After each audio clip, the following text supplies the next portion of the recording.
కారం రంగు రుచితో ఉంటుంది. ఆచి మిరపపొడి అదరగొట్టే కారం రంగు రుచి. పహల్గాం ఉగ్రదాడికి సంబంధించిన విచారణను నేషనల్ ఇన్వెస్టిగేషన్ ఏజెన్సీ ముమ్మరం చేసింది. దాడికి కొందరు స్థానికుల సహకారం కూడా ఉందని అనుమానిస్తున్న దర్యాప్తు సంస్థలు కొందరిని ప్రశ్నిస్తున్నాయి. జిప్లైన్ ఆపరేటర్ అనుమానాస్పదంగా వ్యవహరించినట్లుగా టూరిస్టులు చెబుతున్నారు. దీంతో అతడిని విచారణకు రావాలని పోలీసులు నోటీసులు ఇచ్చారు. దాడి జరిగిన ప్రాంతంలో అతను జిప్లైన్ నిర్వహిస్తున్నాడు. ఓ టూరిస్ట్ తనకు తెలియకుండానే సెల్ఫీ వీడియోలో దాడి ఘటనను చిత్రీకరించాడు. జిప్లైన్పై ఎంజాయ్ చేస్తున్న సమయంలో కింద కాల్పులు మొదలయ్యాయి. అది వీడియోలో రికార్డ్ అయింది. అయితే జిప్లైన్ ప్రారంభం కావడానికి ముందు ఎక్కడైతే స్టార్టింగ్ పాయింట్ ఉంటుందో అక్కడ ఆపరేటర్ అతన్ని బయటికి పంపించేటప్పుడు జిప్లైన్ మీదకి వదిలే ముందు మతపరమైన నినాదాలు చేశాడని, ఆ వెంటనే దాడి జరిగిందని ఆ టూరిస్ట్ చెబుతున్నాడు. ఆ నినాదాలు కూడా వీడియోలో రికార్డ్ అయ్యాయి.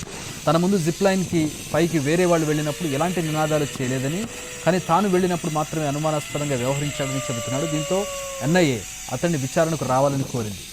ఇంతకు ముందు కూడా అతన్ని ఓసారి విచారించారు దర్యాప్తు అధికారులు. స్థానికుల సహకారం లేకుండా ఇంత పెద్ద దాడి జరగదన్నది నిఘా వర్గాల అభిప్రాయం. ఉగ్రవాదులకు ఎవరెవరు సాయం చేశారో వారి వివరాలను రాబడుతున్నాయి నిఘా సంస్థలు.